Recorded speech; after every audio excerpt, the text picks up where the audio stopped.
Dari data yang diperoleh Dinas Lingkungan Hidup Kota Makassar, masyarakat Kota Makassar menghasilkan 0,7 kg sampah setiap harinya, sehingga secara keseluruhan Kota Makassar memproduksi 1.200 ton sampah per harinya.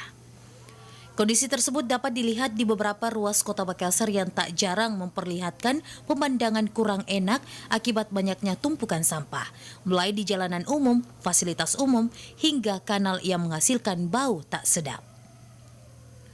Seperti yang terjadi di Kanal Jongaya yang berada di Jalan Nuri, Kota Makassar. Jika melewati daerah tersebut, aroma tidak sedap hingga pemandangan sampah yang menumpuk sembarangan adalah sesuatu yang lumrah di daerah tersebut.